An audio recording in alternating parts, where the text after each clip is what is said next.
ఏంటి ఆజాద్ ఇది? నా కారు నాపి నా డ్రైవర్ మీద కేసు పెడతారా? నేనెవరో మీకు తెలుసా? తెలుసు సార్, మీరు ఈ ఊర్లో పెద్ద మనిషి.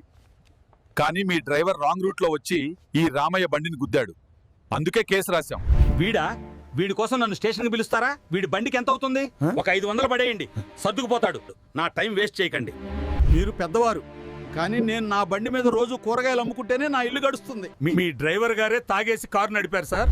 దయచేసి నాకు నష్టపరిహారం ఇచ్చి నా జీవనాధారాన్ని కాపాడండి సార్. నోరు మూయ్. నీ స్థాయి ఏంటి, నా స్థాయి ఏంటి? ఇన్స్పెక్టర్ గారు, వీడికి బుద్ధి చెప్పాల్సింది పోయి ఏ స్థాయి లేని వాడి ముందు నన్ను కూర్చోపెట్టి నన్ను అవమానిస్తున్నారు. సార్, మీ స్థాయి ఇతని స్థాయి బయటేమో గాని ఈ గడప దాటి లోపలికొచ్చాక నాకు మీ ఇద్దరి స్థాయి ఒక్కటే, ఎవరైనా ఒక్కటే. ఏంటి మీరు మాట్లాడుతుంది? రోడ్డు మీద కాయగూరలు అమ్ముకునే వీడి స్థాయి, తీరిక ఖాళీ లేకుండా కోట్ల రూపాయలు సంపాదించే నా స్థాయి ఒకటేనా? మన రాజ్యాంగంలోని ఆర్టికల్ 14 అదే చెబుతోంది, ఈక్వాలిటీ బిఫోర్ లా.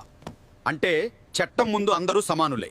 మీరు కోటీశ్వరులైనా ఇతను పేదవాడైనా నేరం జరిగినప్పుడు చట్టం మీ చొక్కా రంగును చూడదు, మీ జేబులోని డబ్బును చూడదు. కేవలం మీరు చేసిన తప్పును మాత్రమే చూస్తుంది.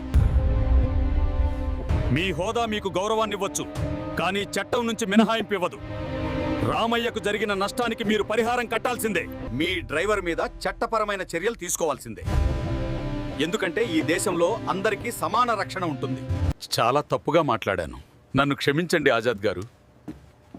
చట్టం అందరికీ ఒకటే అని గుర్తు చేసినందుకు ధన్యవాదాలు. అధికారం ఉన్నా లేకున్నా అంతా ఒక్కటే. అదే మన ఆర్టికల్ 14.